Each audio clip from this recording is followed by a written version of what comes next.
Rahim. Inshallah, what we'll do is that we'll continue with the Fiqh of Talaaq course handbook for the next 20 minutes or so, 25 minutes or so before the Asr Salah. Then there will be a short break for Asr, and then we will continue with the next session thereafter. Before we proceed any further, a couple of questions which the sisters earlier on had asked. One of the questions the sisters asked was, is there any specific reason why a talaq ba'in is effected through ambiguous or elusive words instead of talaq raj'i? So the answer is, generally speaking, when divorce is given, or when a husband gives his wife a talaq or a divorce, then what he said or what his intentions were, it is indicating towards a breakup of a marriage. So when the husband gives his wife a divorce, generally speaking, what should happen is that the marriage should break straight away. You know, when the husband says it, makes it clear that I want to divorce my wife, or I'm giving her divorce, elusive words or clear words. In a nutshell, he's indicating that, you know what, I want to go my separate ways, I want to divorce her. But the only difference is that what the Sharia has said, that when the husband says the words clearly, as we're going to look at later, there's a kind of grace period. And this is where talaq raj'i comes about, because as we're going to look at later on in the course book, the talaq raj'i, when a husband gives his wife a clear divorce or a talaq, within her 3 menstruation cycle, the husband is allowed to take her back. So it's more like a grace period. That's why you have a slight difference, that the husband can take his wife back. Whereas if it was elusive or a ambiguous word of divorce or talaq, what would happen is that the divorce will occur straight away. I think this answer, or the question and the answer, I think will be more the sister who asked, and probably the other sisters and brothers here as well. I think probably will understand it when we look at that part of the course book where I'll probably explain it, so you probably understand where I'm coming from with the answer to that particular question. And another question which a sister asked was regarding talaq. Again, that in the event of a ta'liq, which I mentioned earlier on, that if a husband was to say to his wife that if you go to somebody's house, then there is a divorce. So the sister is asking that what type of talaq occurs. Is it the raj'i or is it ba'in? So the answer is that it depends on the words used by the husband. If the husband said to his wife that if you don't pray salah, then that's it, we finished. So because the word finished is ambiguous, is elusive words, then talaq ba'in will occur. If the husband say to his wife that if you don't pray your salah, then one divorce or a talaq, because divorce and talaq are clear words, then one talaq raj'i will occur. So this answer here to the second question depends on the words used by the husband. If he said words such as, that's it, we've finished, that's it, we've done, that's it, we've separated, so one talaq ba'in will occur. And if it's words such as talaq, divorce, these kind of words, then talaq raj'i will occur. Okay, let's move on to the next section on the slide, and also in the course book, page 8, where he talks about divorce through email or text messaging.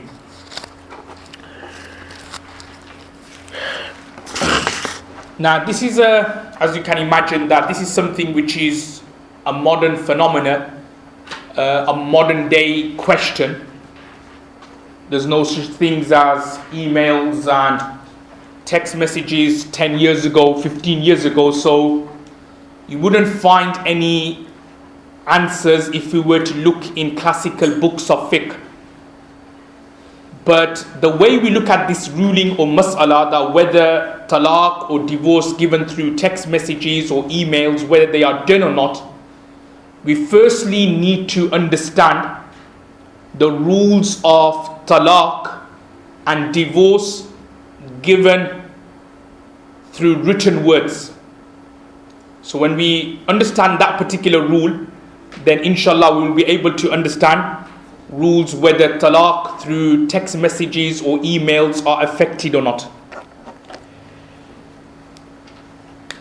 Now, one thing which I want to mention firstly is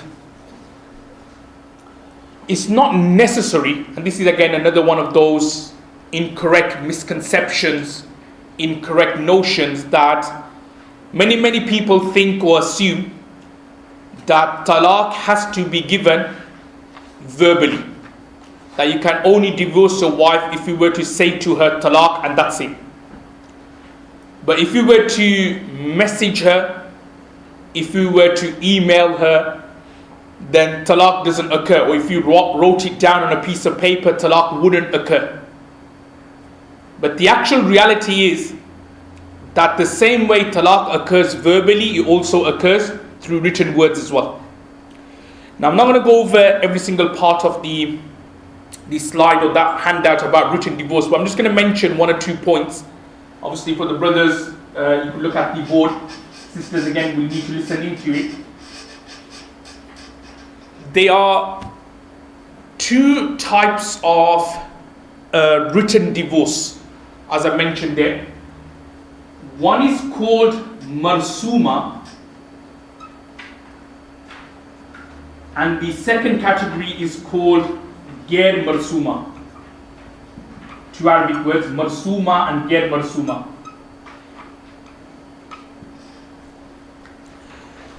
Now, what do they mean? Marsuma is basically where the letter is attributed or the message is attributed to the wife. As I mentioned before about actual attribution. So in the letter he says, Zainab, I give you one talaq, or I give you one divorce. Or he writes in the letter, I have given my wife divorce. And Ghair marsuma is basically where he hasn't written his wife's name. It is where basically he just uses the words talaq or divorce, but it's not attributed to anyone. So he just says, he just writes on a piece of paper talaq, or on an email he just types in the word talaq. On a text message he just types in the word talaq, not attributing to his wife, not referring to anyone, just very simply the word talaq, the word divorce. So that's what Ghair marsuma means. Then, as I mentioned there, each one of them, i.e. marsuma and Ghair marsuma, have two categories. Either they are clear words, either it's like clear and understandable words, and non-clear and non-understandable words. So clear and understandable words, and non-clear and non-understandable words. Now, what do I mean by clear and understandable words? Again, I mentioned there in the course book that it is written, say for example, on a piece of paper or on a wall or something where you can make out the words. That's what you mean by clear, understandable. And non-clear and non-understandable is just, say for example, if a husband with his fingers just like writes the word talaq like just in the atmosphere or in the, like in front of him, just like the word talaq like this. Okay, not a piece of paper, but just like with his fingers, say in the air. Water. Yeah, water or something like that, or in the air or in the atmosphere. You just say, writes the word talaq. So he writes talaq, or he says Zainab talaq or something. So that is an example of non-clear. So clear is something where it's got like a surface, such as like surface here, like glass even, or like paper, or on a wall. And non-clear, like I've given some examples, such as writing in the air, on water, or on something in a way that it is not understandable or readable. Okay, so remember each categories have two. Okay, Ghair Marsuma has got clear and understandable, yeah? Non-clear. Okay. Now the question, okay, now I'll just recap this point again. So remember, Marsuma is where you're attributing it to your wife. That Zainab, I've given you divorce, or my wife, I've given her divorce. Ghair Marsuma is you're not attributing it to anyone. So you just say that the word divorce or the word talaq, you just write it down. And each one of them has two categories, i.e. clear, understandable writing on a piece of paper or a glass. Non-clear, like writing in the air or in water or something similar. Now let's have a look at the rulings now, and obviously apply the rules of on emails and text messages. Now just say for example, somebody on an email, he types the words, Zainab, I have given you divorce, I have given you talaq. He hasn't sent it to her yet, he hasn't like pressed the send button yet, but he's wrote on an email on the computer screen, Zainab, I have given you talaq and divorce. On his mobile phone, he types in the word, texts the word, Zainab, I have given you talaq, I have given you divorce.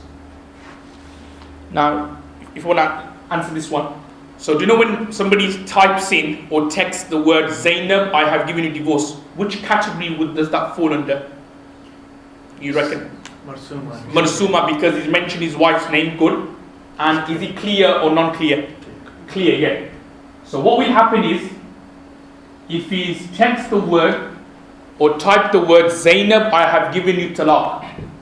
He texts that, or remember he hasn't sent it yet, he just writes it on the screen. That Zainab, I have given you talaq. He hasn't pressed the send button yet, or on the mobile phone he's texted, Zainab, I have given you talaq. As soon as he writes that, a divorce will occur. Yeah, as soon as he writes it, divorce occurs. Straightforward. Because obviously he's wrote it, even though his wife doesn't know about it yet, but as soon as he wrote it down, talaq will occur. Even though he hasn't sent it to his wife's inbox, even then, the talaq will occur, the divorce will occur. Okay? Non-clear would be something like if somebody was to write in the air, Zainab, I have given you talaq and divorce. So for non-clear Marsuma, talaq doesn't occur at all. So talaq doesn't occur. Okay, next example. So remember, for Marsuma, non-clear writing, so even if he spells out Zainab, I have given you talaq, and he writes it in the air, talaq doesn't occur. Okay, Ghair Marsuma. Now regarding Ghair Marsuma, remember Ghair Marsuma is where he hasn't attributed to his wife. He just got the words talaq, he just types it or he just writes it down. Now he goes on to say that if it's clear and understandable, then it's based on intention. It's based on intention. So Ghair Marsuma, which is clear and understandable. In other words, like on a piece of paper, he just writes the word talaq. Or on an email, he just writes the word, doesn't say he's in the wife's name, just writes talaq. Or he texts the word talaq on his mobile, on his mobile. Now for that, for Ghair Marsuma, it will depend on intentions. What's his intention? So if his intention is to divorce his wife, then divorce will occur, otherwise it won't. Okay? So remember, if it's Ghair Marsuma where you just type in the word talaq or the word divorce, it all depends on intention. So if the intention is there, it's similar to what I mentioned about inferred attribution. Like if a man just says talaq, just randomly said it. If you have the intention, talaq will occur. But if you just randomly said it, then it won't.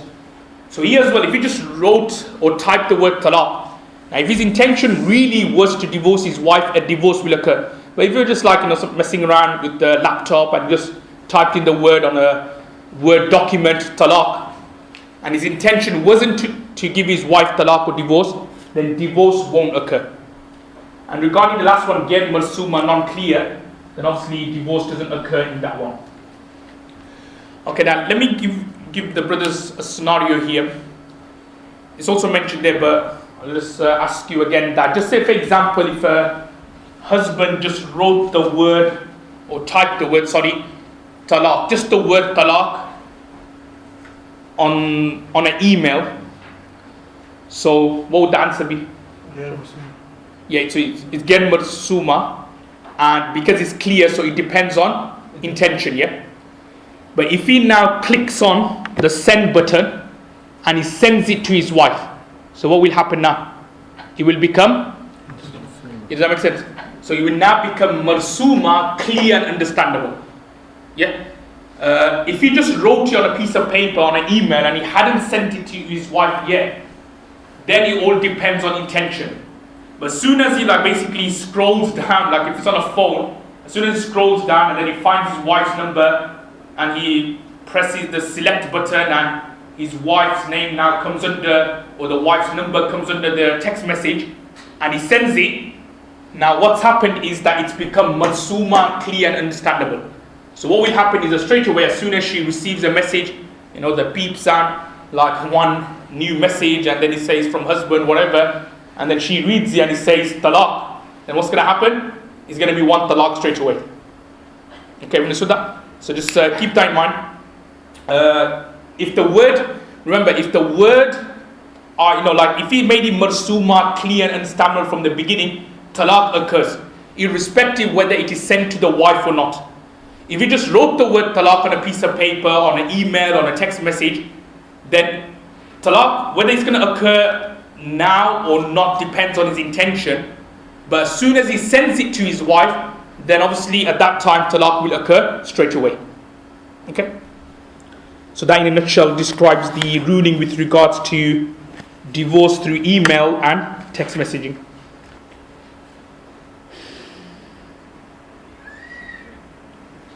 Okay, now we're going to move on to page 9. Shall we just make a start on this next section before the Asr Salah?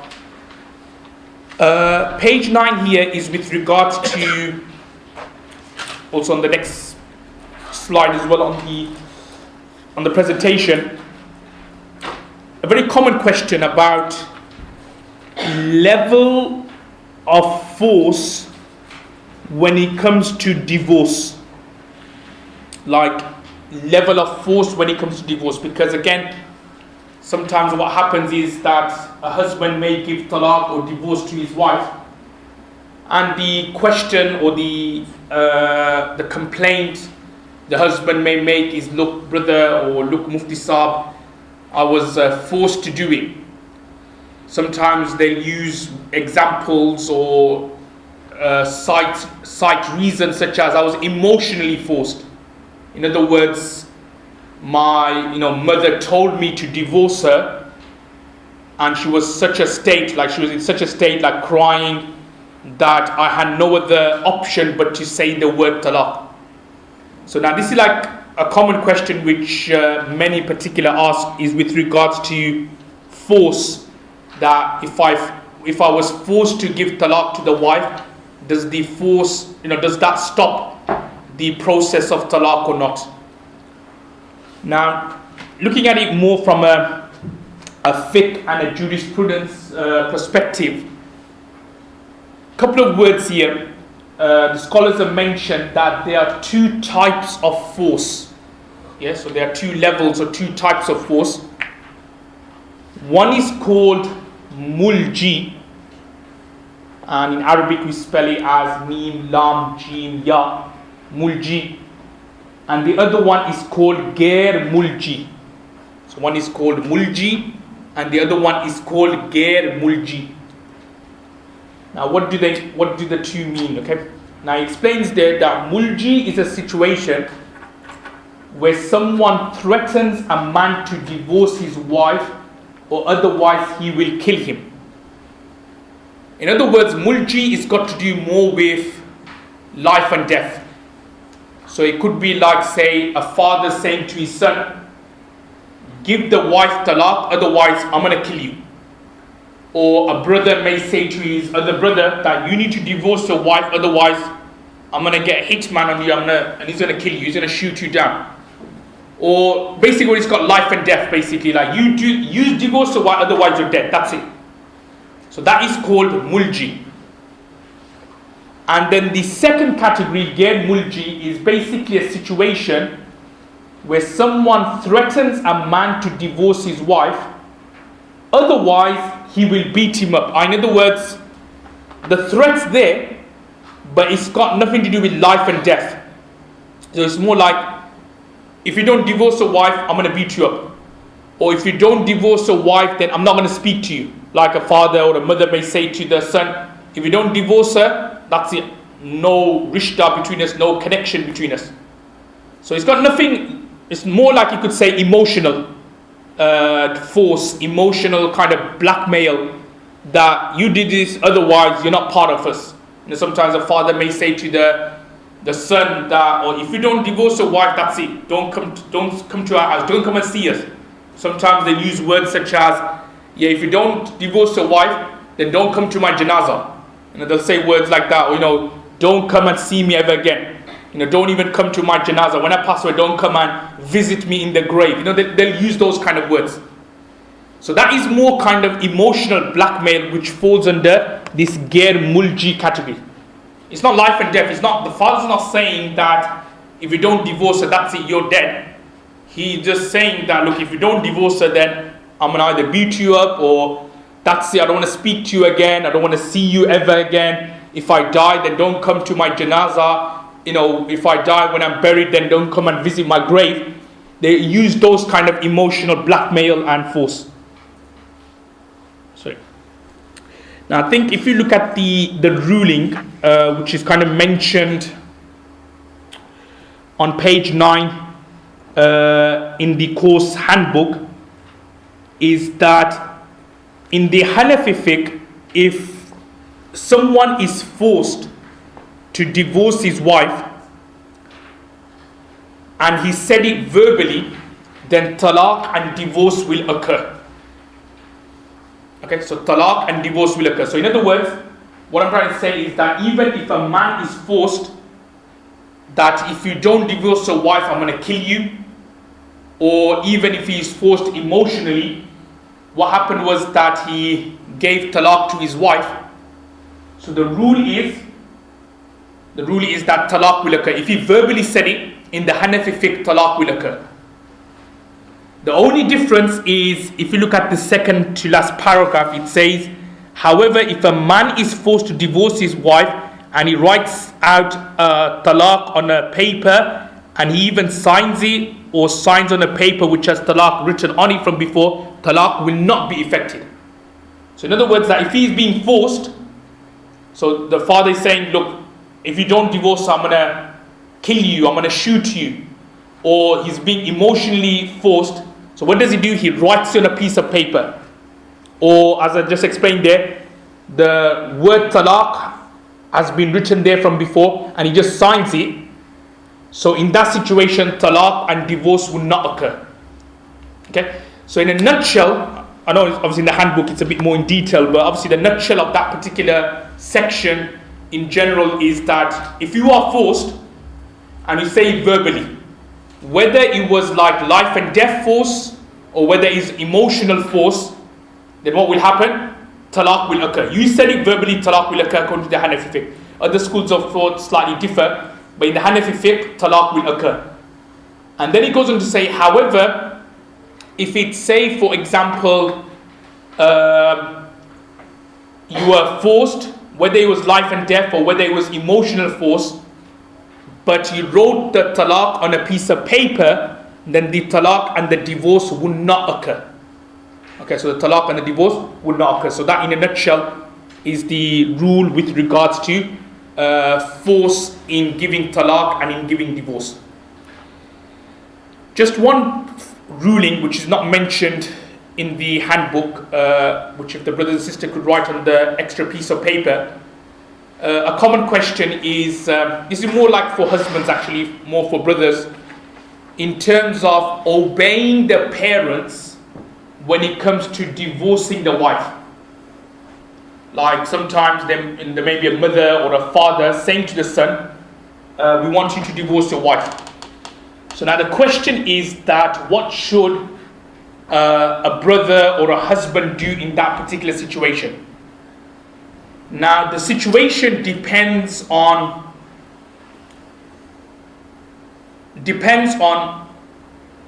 whether his mother or his father have got a valid reason, a valid mashwara or a guidance when they've said to him that we want you to divorce your wife. In other words, what I'm trying to say is that sometimes it could happen that the wife is actually having a very bad influence on the husband.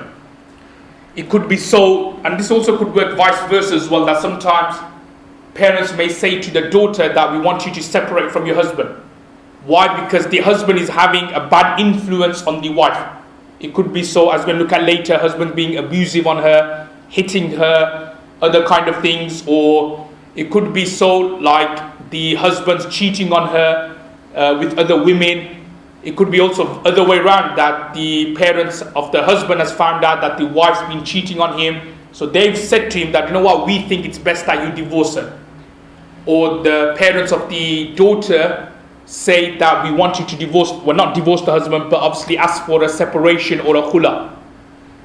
So what I'm trying to say is that when parents, when they say to the husband or the wife that divorce, or to the wife they say we think best that you should obviously separate from your husband, if they are genuine, if they are actually, true in what they're saying, that actually, yeah, it is right, that actually, he's being abusive to me, I should actually think about separating. I've tried my best, I put all this commitment and effort in, but it's not working. Or like the parents of the husband say to the husband that, look, your wife is like this, your wife is like that, she's been caught cheating as well, we feel that it's best that you divorce her. Then in that situation, the husband should divorce her. It's good, it's mustab, it doesn't have to, but it's desirable for him to divorce and listen to his parents. But when it's like really petty reasons, petty issues, that the husband's family is saying to the husband that we want you to divorce your wife. Why? Because, just we don't like her. Just like petty reasons. Or like, for example, she doesn't help out as much in the house. She doesn't do the household chores properly. Those kind of issues. So in that situation, it is not permissible for the husband to listen to his parents and divorce his wife.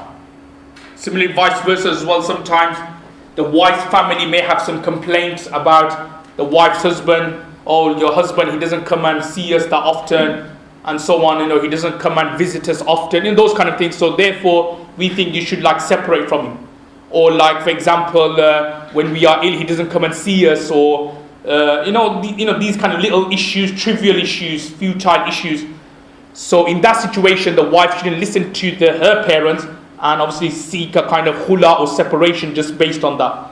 So the answer to the question whether a husband should obey his parents or wife should listen to her parents when it comes to either a cancellation or a separation of the marriage, it all depends on the reasoning. If it's genuine that husband's being bad, abusive, fair enough, or wife's being bad and also being immoral, then fair enough. Otherwise, it's best that obviously you don't listen to your parents and obviously you keep the marriage intact. Because as I explained right at the beginning, that it's no kind of game, it's no laughing matter marriage in terms of, you should be serious, there shouldn't be any kind of